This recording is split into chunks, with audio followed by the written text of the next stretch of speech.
നമസ്കാരം. 24 റൗണ്ട് അപ്പിലേക്ക് വിശദമായി. ആരോഗ്യമന്ത്രി വീണ ജോർജിന്റെ രാജി ആവശ്യപ്പെട്ട് ഇന്നും കേരളത്തിലെ തെരുവുകൾ സംഘർഷഭരിതമായി.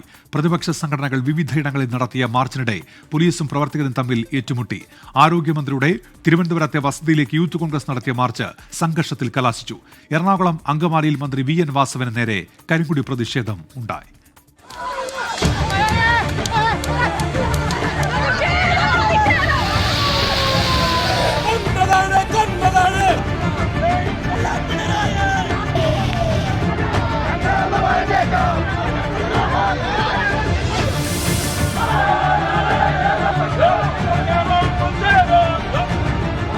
മന്ത്രി വീണ ജോർജിന്റെ വസതിയിലേക്ക് യൂത്ത് കോൺഗ്രസ് നടത്തിയ മാർച്ച് തലസ്ഥാന നഗരത്തെ യുദ്ധക്കളമാക്കി. പോലീസ് പലതവണ ജലപീരങ്കി പ്രയോഗിച്ചു. പോലീസിന് നേരെ പ്രവർത്തകർ കല്ലെറിഞ്ഞു. മതിൽ ചാടിക്കടന്ന പ്രവർത്തകർ ആരോഗ്യമന്ത്രിയുടെ വീടിന് തൊട്ടരികിൽ വരെ എത്തി.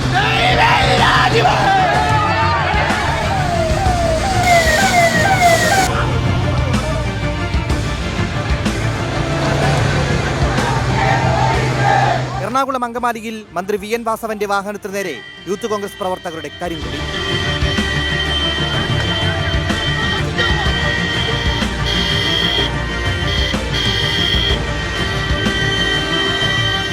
പാലക്കാട് DMO ഓഫീസിലേക്ക് മാർച്ച് നടത്തിയ യൂത്ത് കോൺഗ്രസ് പ്രവർത്തകർക്ക് നേരെ ലാത്തിച്ചാർജ്.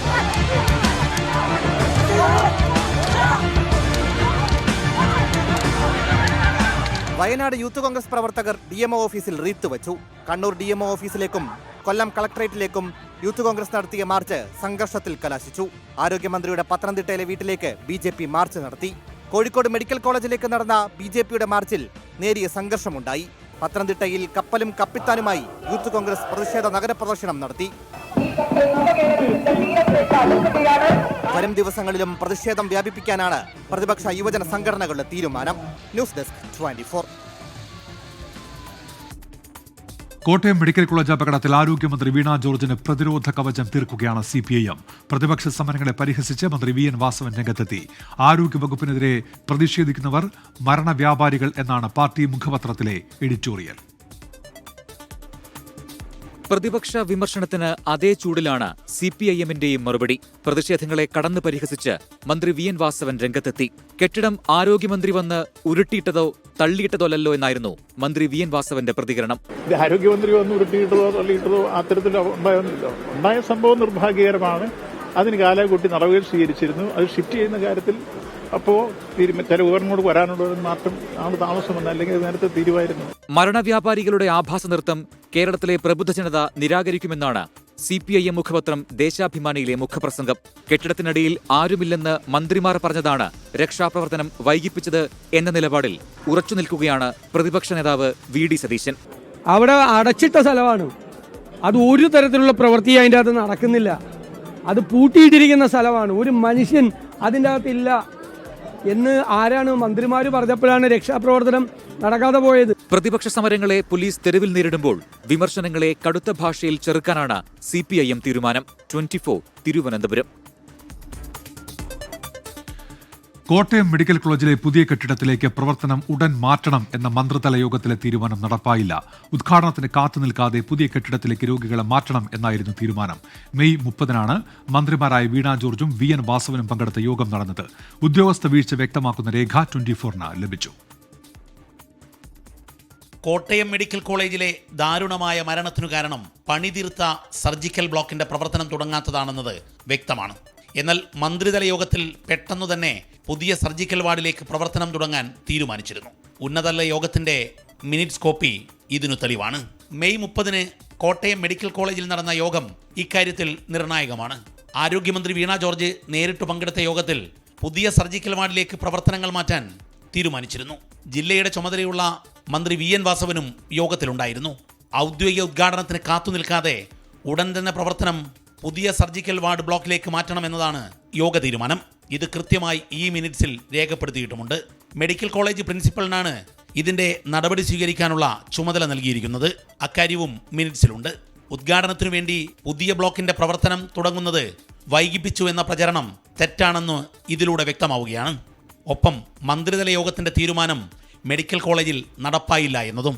മെഡിക്കൽ കോളേജ് അധികൃതർ എന്തുകൊണ്ട് ഈ തീരുമാനം നടപ്പിലാക്കിയില്ല എന്നതാണ് ഇപ്പോൾ നിർണായകമാകുന്നത്. ഒരു ദുരന്തത്തിലേക്ക് എത്തിച്ച അപകടത്തിന് പിന്നിൽ ഉദ്യോഗസ്ഥ വീഴ്ചയും മെല്ലപ്പോക്കുമുണ്ടെന്നത് ഇതിലൂടെ വെളിച്ചത്തെത്തുകയാണ്. പണി തീർന്നിട്ടും മെഡിക്കൽ കോളേജിന്റെ സർജിക്കൽ ബ്ലോക്കിലേക്ക് പ്രവർത്തനം മാറ്റാത്തത് ഉദ്ഘാടന മാമാങ്കത്തിനു വേണ്ടിയാണെന്നതാണ് പ്രചരണം നടക്കുന്നത്.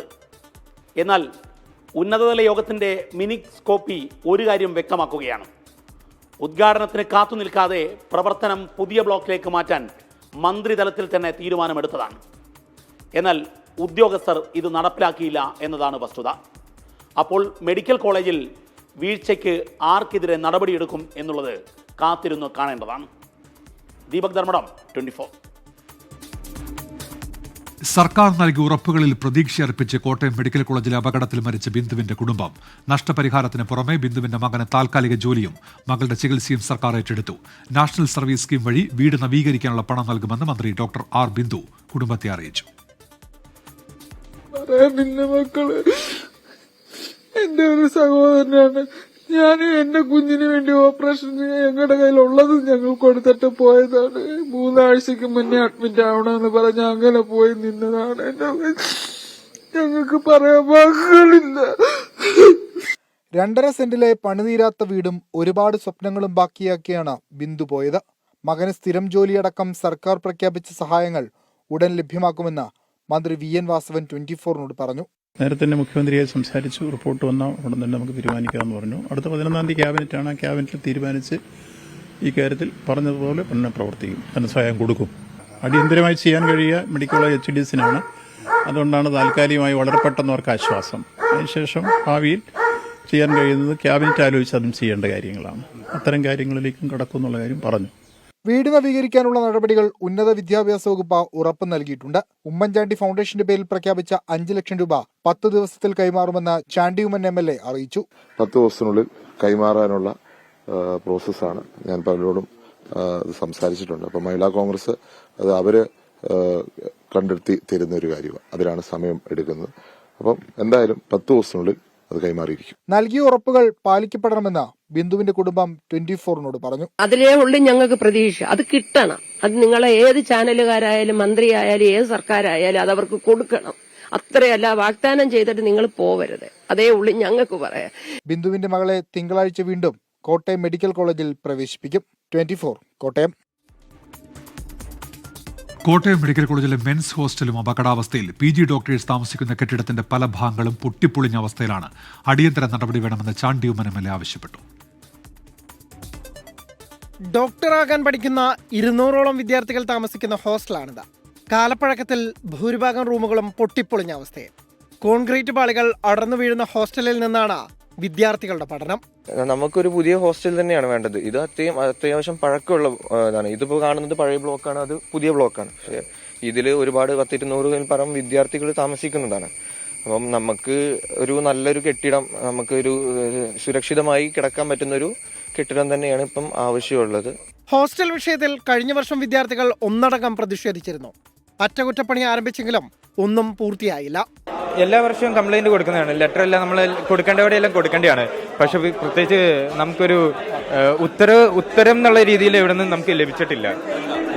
പിന്നെ ചെറിയ ചെറിയ പാച്ച് വർക്കുകൾ മാത്രം നടക്കുന്നതല്ലാണ്ട് വേറെ പ്രത്യേകിച്ച് പുതിയ ഹോസ്റ്റൽ എന്നുള്ള ഒരു ആവശ്യം ഇതുവരെ അംഗീകരിച്ചു തന്നിട്ടില്ല. ഇതിനിടെ ചാണ്ടി ഉമ്മൻ MLA ഹോസ്റ്റൽ സന്ദർശിച്ചു. വിദ്യാർത്ഥികളെ സർക്കാർ ചെലവിൽ മാറ്റിപ്പാർപ്പിക്കണമെന്ന് ചാണ്ടി ഉമ്മൻ. എങ്ങനെ ഇവിടുത്തെ വിദ്യാർത്ഥികൾ മുന്നോട്ട് പോകും? പുതിയൊരു ബിൽഡിംഗ് ആവശ്യമാണ് എന്നുള്ള കാര്യത്തിൽ യാതൊരു സംശയവുമില്ല. ആ ബിൽഡിംഗ് വരുന്നവരെ ഇവരെന്ത് ചെയ്യും? ഇവരെ സർക്കാർ ഇതിന്റെ പേരിൽ പുറത്തുവിടാനാണ് ഉദ്ദേശിക്കുന്നത്. അതിന് സംബന്ധിക്കുന്ന പ്രശ്നമില്ല. സർക്കാരിന്റെ ചെലവിൽ താമസിപ്പിക്കേണ്ടി വരും. പലതവണ പരാതി പറഞ്ഞതാണ്. യാതൊരു പ്രയോജനവും ഉണ്ടായില്ല. ഇനിയൊരു അപകടം ഉണ്ടാകുന്നതുവരെ കാത്തിരിക്കണോ എന്നാണ് വിദ്യാർത്ഥികൾ ചോദിക്കുന്നത്. കോട്ടയത്ത് നിന്ന് ഷിബിനൊപ്പം ടോബി ജോൺസൺ, 24. സംസ്ഥാനം നിപ്പ ജാഗ്രതയിൽ. നിപ്പ സമ്പർക്ക പട്ടികയിൽ ആകെ 425 പേരുണ്ടെന്ന് ആരോഗ്യമന്ത്രി വീണ ജോർജ് അറിയിച്ചു. മലപ്പുറത്ത് ചികിത്സയിലുള്ള 5 പേർ ICUവിലാണ്. നിപ്പ സ്ഥിരീകരിച്ച പ്രദേശങ്ങളിൽ പനി സർവൈലൻസ് നടത്താൻ ഇന്ന് ചേർന്ന ആരോഗ്യവകുപ്പ് ഉന്നതതല യോഗം നിർദ്ദേശം നൽകി.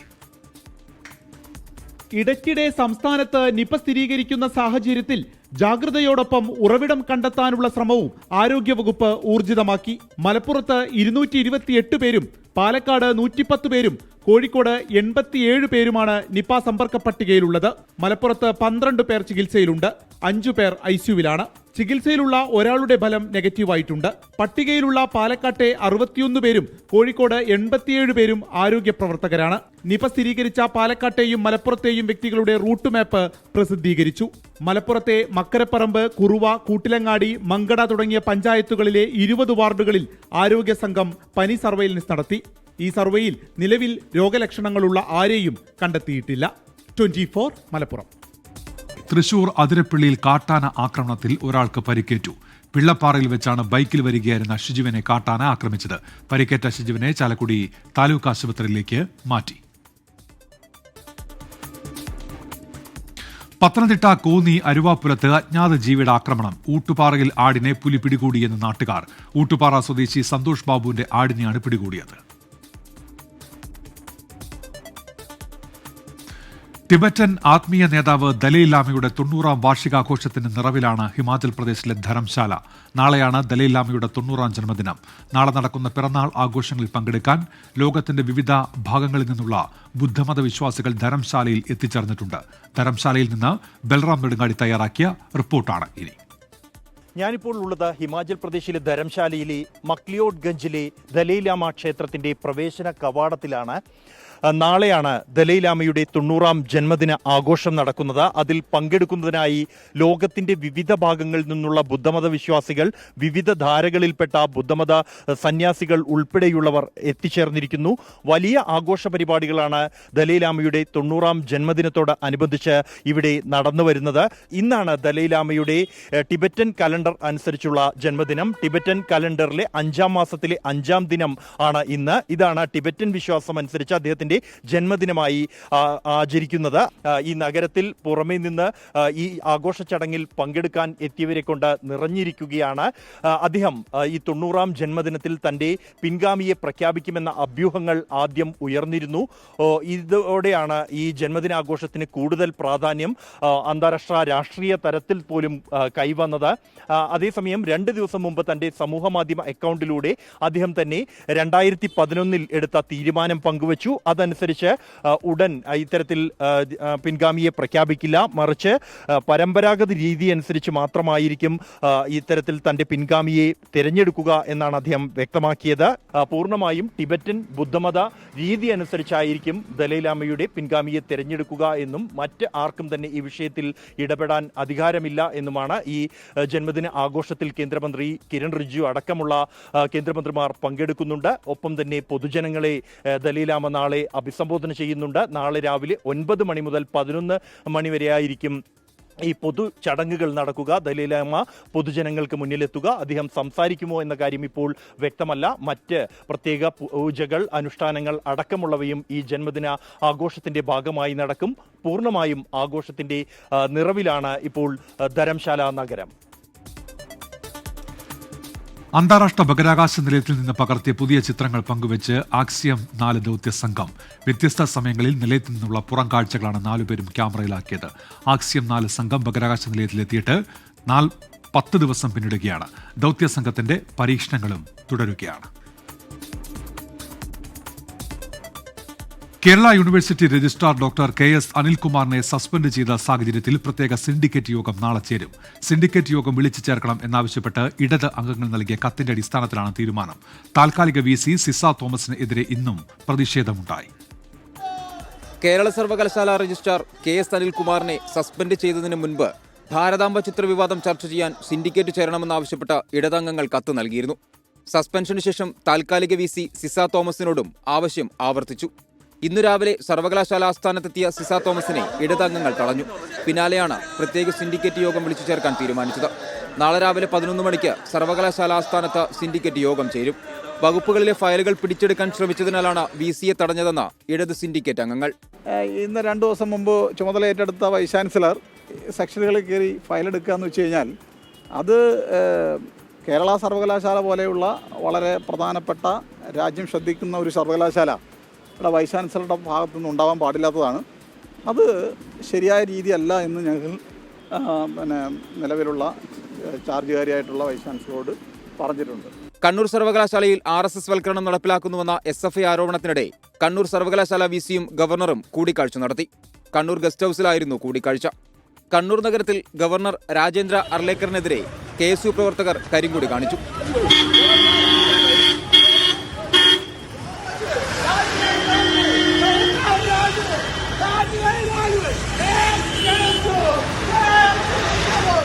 കണ്ണൂർ ബ്യൂറോയ്ക്കൊപ്പം 24 തിരുവനന്തപുരം.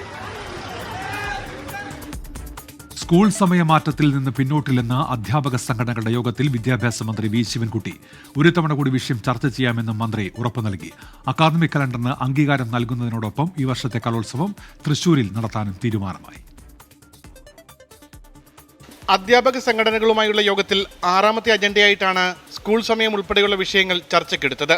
ലീഗ് അനുകൂല അധ്യാപക സംഘടന സ്കൂൾ സമയമാറ്റത്തെ രൂക്ഷമായി വിമർശിച്ചെങ്കിലും തീരുമാനത്തിൽ നിന്ന് പിന്നോട്ടില്ലെന്ന് മന്ത്രി വി ശിവൻകുട്ടി വ്യക്തമാക്കി. കോടതി നിർദ്ദേശപ്രകാരം എടുത്ത തീരുമാനമാണ്. എന്തെങ്കിലും ബദൽ നിർദ്ദേശമുണ്ടെങ്കിൽ നൽകാനും അധ്യാപകരോട് മന്ത്രി പറഞ്ഞു. അക്കാദമിക് കലണ്ടറിനും യോഗം അംഗീകാരം നൽകി. ഈ വർഷം കലോത്സവം തൃശൂർ ജില്ലയിലും കായികമേളയായ സ്കൂൾ ഒളിമ്പിക്സ് തിരുവനന്തപുരം ജില്ലയിലും ശാസ്ത്രമേള പാലക്കാട് നടക്കും. പുതുക്കിയ സ്കൂൾ ഭക്ഷണ മെനു തദ്ദേശ സ്ഥാപനങ്ങളുടെ സഹായത്തോടെ നടപ്പാക്കണം. കായിക അധ്യാപകരുടെ പരാതികൾ പരിഹരിക്കുമെന്നും അധ്യാപക സംഘടനകളുടെ യോഗത്തിൽ മന്ത്രി ഉറപ്പ് നൽകി. ലഹരി വ്യാപനത്തിനെതിരെ ഒന്നിച്ചുള്ള പോരാട്ടം വേണമെന്നും യോഗത്തിൽ നിർദ്ദേശിച്ചു. 24 തിരുവനന്തപുരം. മുഹറം അവധി തിങ്കളാഴ്ചത്തേക്ക് മാറ്റില്ല. അവധി തിങ്കളാഴ്ച വേണമെന്നാവശ്യപ്പെട്ട് മുസ്ലിം ലീഗ് MLA VT ഇബ്രാഹിം ഉൾപ്പെടെയുള്ളവർ മുഖ്യമന്ത്രിക്ക് കത്ത് നൽകിയിരുന്നു. മുഹറം 10 കേരളത്തിൽ തിങ്കളാഴ്ച ആണെന്നായിരുന്നു വാദം. എന്നാൽ ഈ ആവശ്യം സർക്കാർ തള്ളി. കലണ്ടർ പ്രകാരം ഞായറാഴ്ചയാണ് അവധി. തിരുവനന്തപുരം പേരൂർക്കടയിൽ മോഷണക്കുറ്റം ആരോപിച്ച് കസ്റ്റഡിയിലെടുത്ത ബിന്ദുവിന്റെ പരാതിയിൽ കേസെടുത്തു. ബിന്ദുവിനെതിരെ പരാതി നൽകിയ ഓമന ഡാനിയൽ, മകൾ നിഷ, ബിന്ദുവിനെ കസ്റ്റഡിയിൽ എടുത്ത SI പ്രസാദ്, ASI പ്രസന്നൻ എന്നിവരെ പ്രതിയാക്കി പേരൂർക്കട പോലീസാണ് കേസെടുത്തത്. SC/ST കമ്മീഷന്റെ ഉത്തരവിനെ തുടർന്നാണ് നടപടി.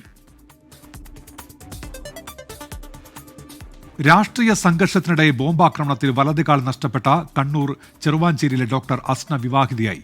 ആലക്കോട് സ്വദേശി നിഖിലാണ് വരൻ.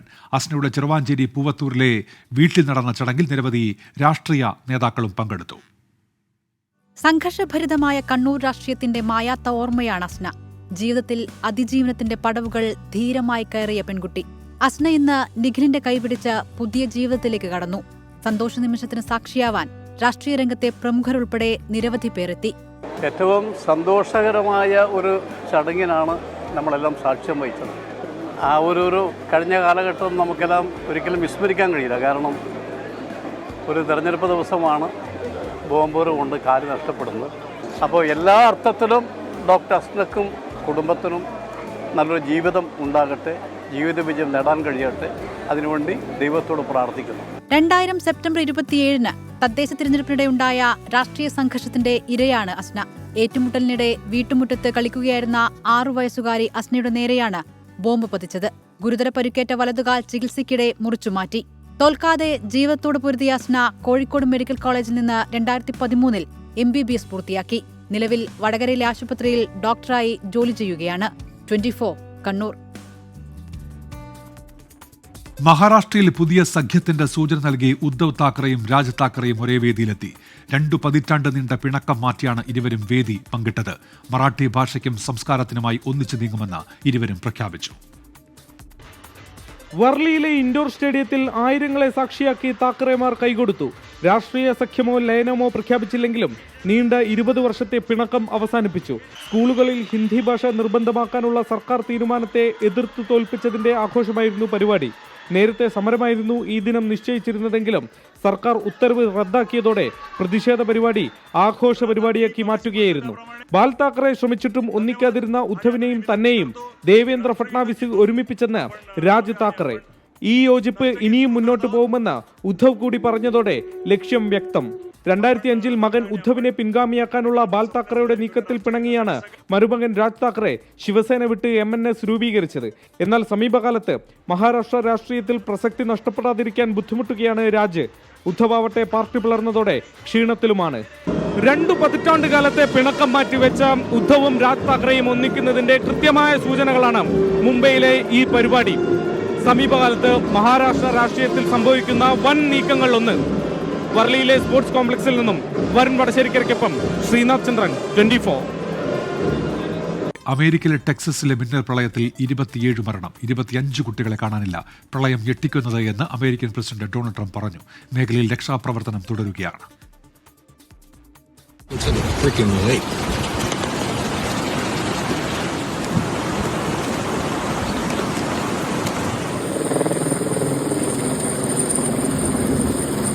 കനത്ത മഴയെ തുടർന്ന് കെയർ കൗണ്ടിയിലെ ഗാഡുലൂപ്പ് നദിയിൽ ജലനിരപ്പ് ഉയർന്നതാണ് ടെക്സസിലെ മിന്നൽ പ്രളയത്തിന് ഇടയാക്കിയത്.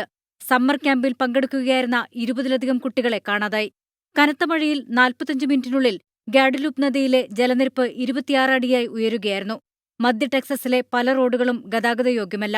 കാണാതായവർക്കായി തിരച്ചിൽ തുടരുകയാണെന്ന് ടെക്സസ് ഗവർണർ ഗഡ് അബോട്ട് അറിയിച്ചു.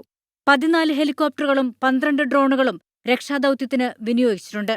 500-ലേറെ രക്ഷാപ്രവർത്തകരും സ്ഥലത്തുണ്ട്. പ്രദേശത്ത് വെള്ളപ്പൊക്ക മുന്നറിയിപ്പ് സംവിധാനം ഉണ്ടായിരുന്നില്ല. വെള്ളപ്പൊക്കത്തെ തുടർന്ന് ടെക്സസിൽ പലയിടങ്ങളിലും സ്വാതന്ത്ര്യദിനാഘോഷ പരിപാടികൾ റദ്ദാക്കി. ടെക്സസിലെ പടിഞ്ഞാറും മധ്യഭാഗത്തും വീണ്ടും പ്രളയമുണ്ടാകാനുള്ള സാധ്യതയുണ്ടെന്ന് കാലാവസ്ഥാ നിരീക്ഷണ കേന്ദ്രം മുന്നറിയിപ്പ് നൽകി. International desk 24. ഇന്ത്യ സംശയമുന്നയിക്കുന്ന ഭീകരരെ കൈമാറുന്നതിൽ പാകിസ്ഥാൻ എതിർപ്പില്ല എന്ന് പാകിസ്ഥാൻ മുൻ വിദേശകാര്യമന്ത്രി ബിലാവൽ ഭൂട്ടോ. ഭീകര സംഘടനയായ ജെയ്ഷെ മുഹമ്മദ് തലവൻ മസൂദ് അസർ എവിടെയെന്ന് പാകിസ്ഥാൻ അറിയില്ല. തെളിവുകൾ നൽകാൻ ഇന്ത്യ തയ്യാറായിട്ടില്ല എന്നാണ് ആരോപണം. ലഷ്കർ ഇ തൊയ്ബ തലവൻ ഹാഫിസ് സെയ്ദിനെയും ജെയ്ഷെ മുഹമ്മദ് സ്ഥാപകൻ മസൂദ് അസറിനെയും ഇന്ത്യയ്ക്ക് കൈമാറുന്നതുമായി ബന്ധപ്പെട്ട ചോദ്യത്തിനായിരുന്നു പാകിസ്ഥാൻ മുൻ വിദേശകാര്യമന്ത്രി ബിലാവൽ ഭൂട്ടോയുടെ പ്രതികരണം. മസൂദ് അസർ എവിടെയെന്ന് പാകിസ്ഥാൻ അറിയില്ല. പാക് മണ്ണിൽ മസൂദ് അസർ ഉണ്ട് എന്നതിന്റെ തെളിവ് നൽകാൻ ഇന്ത്യ തയ്യാറെങ്കിൽ അറസ്റ്റ് ചെയ്യുന്നതിൽ സന്തോഷം. എന്നാൽ ഇന്ത്യയുടെ ഭാഗത്ത് നിന്ന് അത്തരം നടപടികൾ ഉണ്ടായിട്ടില്ലെന്നും ബിലാവൽ ഭൂട്ടോ ആരോപിച്ചു. മസൂദ് അസർ അഫ്ഗാനിസ്ഥാനിലാണെങ്കിൽ തങ്ങൾക്കൊന്നും ചെയ്യാൻ കഴിയില്ലെന്നും മുൻ പാക് വിദേശകാര്യമന്ത്രി വ്യക്തമാക്കി. ലഷ്കർ ഇ തൊയ്ബ തലവൻ ഹാഫിസ് സെയ്ദ് സ്വതന്ത്രനല്ലെന്നും പാകിസ്ഥാൻ കസ്റ്റഡിയിലാണെന്നും ബിലാവൽ ഭൂട്ടോ പറഞ്ഞു. 24 ഡൽഹി. കോട്ടയം മെഡിക്കൽ കോളേജിലെ കെട്ടിടം ഇടിഞ്ഞു വീണ സംഭവത്തിലെ ചാണ്ടി ഉമ്മൻ MLAയുടെ ഇടപെടലിൽ വൈകാരിക കുറിപ്പുമായി മറിയം ഉമ്മൻ. താൻ ചാണ്ടിയിലൂടെ അപ്പയെ വീണ്ടും കണ്ടുവെന്നും മറ്റുള്ളവരോടുള്ള സഹാനുഭൂതി കാണുമ്പോൾ അപ്പയെയാണ് ഓർമ്മ വരുന്നത് എന്നും മറിയ ഉമ്മൻ കുറിച്ചു. അപകടത്തിൽ മരിച്ച ബിന്ദുവിന്റെ കുടുംബത്തിന് 5 ലക്ഷം രൂപ ധനസഹായം നൽകുമെന്നും ഉമ്മൻചാണ്ടി ഫൗണ്ടേഷൻ വഴിയാണ് സഹായം നൽകുക എന്നും ചാണ്ടി ഉമ്മൻ പ്രഖ്യാപിച്ചിരുന്നു. പിതാവുണ്ടെങ്കിൽ എന്ത് ചെയ്യുമായിരുന്നോ അതിന് തുല്യമാണ് താൻ ചെയ്യുന്നത് എന്നും ചാണ്ടി ഉമ്മൻ പറഞ്ഞിരുന്നു. ഇതിന് പിന്നാലെയാണ് മറിയം ഉമ്മന്റെ പോസ്റ്റ്. മറ്റൊരു കൊലപാതകം കൂടി നടത്തിയിട്ടുണ്ട് എന്ന് കോഴിക്കോട് കൂടരഞ്ഞി കൊലപാതക കേസിലെ പ്രതിയുടെ മൊഴി. 36 വർഷം മുൻപ് കോഴിക്കോട് വെള്ളയിൽ കടപ്പുറത്ത് വെച്ച് ഒരാളെ കൊലപ്പെടുത്തിയെന്നാണ് മലപ്പുറം സ്വദേശി മുഹമ്മദ് അലിയുടെ പുതിയ കുറ്റസമ്മത മൊഴി. വെളിപ്പെടുത്തലിൽ പോലീസ് അന്വേഷണം തുടങ്ങി. 1989 കോഴിക്കോട് വെള്ളയിൽ ബീച്ചിൽ വെച്ച് യുവാവിനെ കൊലപ്പെടുത്തി എന്നാണ് മുഹമ്മദ് അലിയുടെ മൊഴി. ഇതിന് സുഹൃത്ത് ബാബുവിന്റെ സഹായം ലഭിച്ചതായും മൊഴിയിലുണ്ട്. 1989 സെപ്റ്റംബർ 24-ന് കടപ്പുറത്ത് യുവാവ് മരിച്ചിരുന്നു. എന്നാൽ മരിച്ചത് ആരെന്ന് തിരിച്ചറിയാൻ കഴിഞ്ഞില്ല. മുഹമ്മദ് അലിയുടെ മൊഴിയുടെ അടിസ്ഥാനത്തിൽ പോലീസ് ഈ കേസ് വീണ്ടും അന്വേഷിക്കുന്നുണ്ട്. 39 വർഷം മുമ്പ് കൂടരഞ്ഞിയിൽ വെച്ച് യുവാവിനെ കൊലപ്പെടുത്തി എന്നും മുഹമ്മദ് അലി വെളിപ്പെടുത്തിയിരുന്നു. മരണത്തിൽ തിരുവമ്പാടി പോലീസിന്റെ അന്വേഷണം നടക്കുന്നതിനിടെയാണ് മറ്റൊരു വെളിപ്പെടുത്തൽ. കൂടരഞ്ഞി കേസിൽ മരിച്ചയാളെ തിരിച്ചറിയാനായി പോസ്റ്റ്മോർട്ടം നടത്തിയ കോഴിക്കോട് മെഡിക്കൽ കോളേജിലെ ഫോറൻസിക് വിഭാഗത്തിൽ നിന്ന് വിവരങ്ങൾ ആവശ്യപ്പെട്ട് പോലീസ് കത്ത് നൽകി. 2 വെളിപ്പെടുത്തലുകളിലും മരിച്ചവരെ തിരിച്ചറിഞ്ഞ ശേഷം തുടർ നടപടിയിലേക്ക് കടക്കാനാണ് പോലീസ് നീക്കം. മുഹമ്മദ് അലിക്ക് മാനസിക പ്രശ്നങ്ങൾ ഉണ്ടോ എന്നും പോലീസ് പരിശോധിക്കുന്നുണ്ട്. Sameer C Muhammad, 24 Kozhikode. Lloyd mini LED ടിവിയുടെ ഇന്ത്യയിലെ ഒഫീഷ്യൽ ലോഞ്ച് പ്രമുഖ ഇലക്ട്രോണിക്സ് നിർമ്മാതാക്കളായ മൈജിയിൽ നടന്നു. MyG India private limited chairman AK Shaji, Lloyd general manager Priyesh Kumar, Hani Shaji തുടങ്ങിയവർ പങ്കെടുത്തു. ഉദ്യോഗസ്ഥരായ രതീഷ് കുട്ടത്ത്, റനിത് മൈജി, സന്തോഷ്, ഹരീഷ് കുമാർ എന്നിവരും സന്നിഹിതരായിരുന്നു.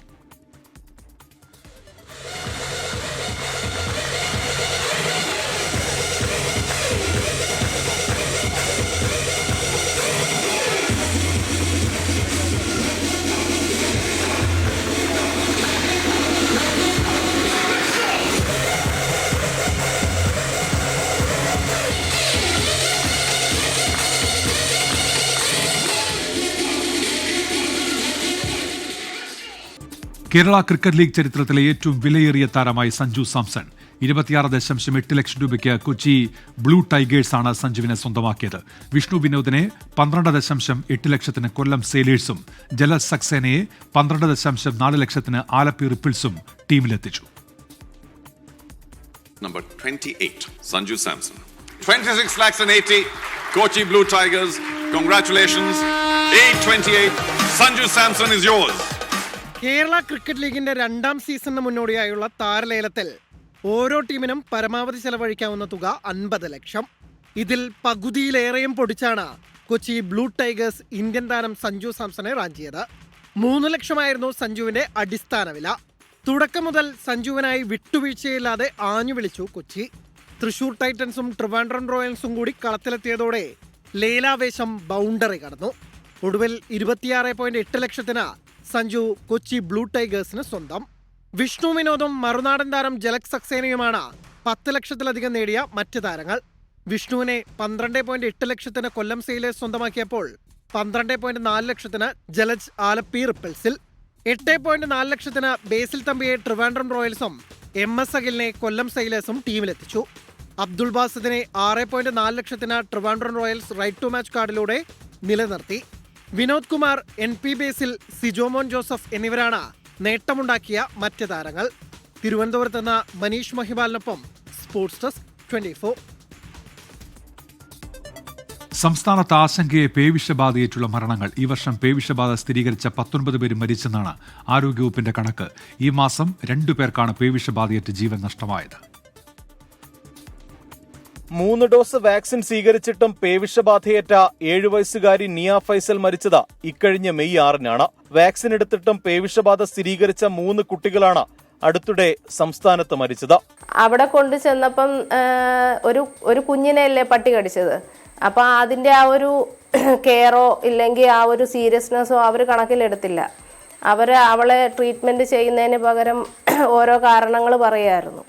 ആദ്യം OP ടിക്കറ്റ് എടുത്തോണ്ട് വാ, അവിടുന്ന് പിന്നെ വെയിറ്റ് ചെയ്യിപ്പിച്ചു. പിന്നെ ഡോക്ടർ റൂമിൽ ആ മുറിവ് നോക്കുവോ ക്ലീൻ ചെയ്യോ ഒന്നും അവർ ചെയ്തില്ല. അവിടുന്ന് കുറേ നേരം നമ്മൾ വെയിറ്റ് ചെയ്തിട്ടാണ് ഈ ഇമ്മ്യൂണോഗ്ലോബിൻ എടുക്കുന്നത് പോലും. തെരുവുനായ ആക്രമണം രൂക്ഷമാകുന്നതിനിടെയാണ് ആശങ്കപ്പെടുത്തുന്ന ആരോഗ്യവകുപ്പിന്റെ കണക്കുകൾ. 5 മാസത്തിനിടെ പേവിഷബാധ സ്ഥിരീകരിച്ച 19 പേരും മരിച്ചു. ജൂലൈ 2-ന് പേവിഷബാധയേറ്റ 2 പേരും മരിച്ചെന്നും കണക്കുകൾ വ്യക്തമാക്കുന്നു. ആഴത്തിലുള്ള മുറിവുകളാണ് പലപ്പോഴും മരണത്തിലേക്ക് നയിക്കുന്നതെന്ന് ആരോഗ്യ വിദഗ്ധർ പറയുന്നു. ഈ ആഴത്തിലേക്കുള്ള മുറിവ് ഞരമ്പിലേക്ക് ഡയറക്റ്റ് ആയിട്ട് നെർവ് എൻട്രി ഉണ്ടായി കഴിഞ്ഞാൽ ആന്റിബോഡി ഫലിക്കില്ല എന്നുള്ളത് ഡോക്യുമെന്റഡ് ആണ്. വളരെ ആഴത്തിലുള്ള മുറിവാണ്. അത് വളരെ ദൗർഭാഗ്യകരമായ ഒരു സിറ്റുവേഷൻ ആണ്. അവിടെ നെർവിലേക്ക് ഡയറക്റ്റ് എൻട്രി വന്നു കഴിഞ്ഞാൽ പിന്നെ ആന്റിബോഡി ഫലിക്കില്ല എന്നുള്ളൊരു ഇഷ്യൂ ആണ്. മരണങ്ങളുടെ കാരണങ്ങൾ അന്വേഷിക്കാൻ മെഡിക്കൽ സംഘത്തെ നിയോഗിക്കാൻ നേരത്തെ മനുഷ്യാവകാശ കമ്മീഷൻ ഉത്തരവിട്ടിരുന്നു. വാക്സിന്റെ ഗുണനിലവാരവും വാക്സിൻ പ്രോട്ടോകോളും ഉറപ്പുവരുത്താനാണ് നിർദ്ദേശം നൽകിയത്. കഴിഞ്ഞ 5 മാസത്തിനിടെ സംസ്ഥാനത്ത് തെരുവുനായ ആക്രമിച്ചത് 1.25 ലക്ഷത്തോളം പേരെയാണ്. നായപ്പേടിയിൽ പൊതുജനങ്ങൾ പൊറുതിമുട്ടുമ്പോഴാണ് ആരോഗ്യവകുപ്പിന്റെ തന്നെ ആശങ്കപ്പെടുത്തുന്ന കണക്കുകൾ. വാക്സിൻ എടുത്തിട്ടും പേവിഷബാധ മരണങ്ങൾ ഉണ്ടാകുന്നതിൽ കൃത്യമായ പഠനം വേണമെന്നതാണ് ഉയരുന്ന ആവശ്യം. MG പ്രതീഷ്, 24, തിരുവനന്തപുരം. ഇവിടെ 24 പൂർത്തിയാകുന്നു. നമസ്കാരം. ലോകത്തെവിടെയായാലും ഏത് സമയത്തും 24 വാർത്തകളും ഓഗ്മെന്റഡ് റിയാലിറ്റി പാക്കേജുകളും എക്സ്പ്ലെയിനറുകളും വിശദമായി കാണാൻ ഞങ്ങളുടെ YouTube ചാനൽ നിങ്ങൾക്ക് സബ്സ്ക്രൈബ് ചെയ്യാം.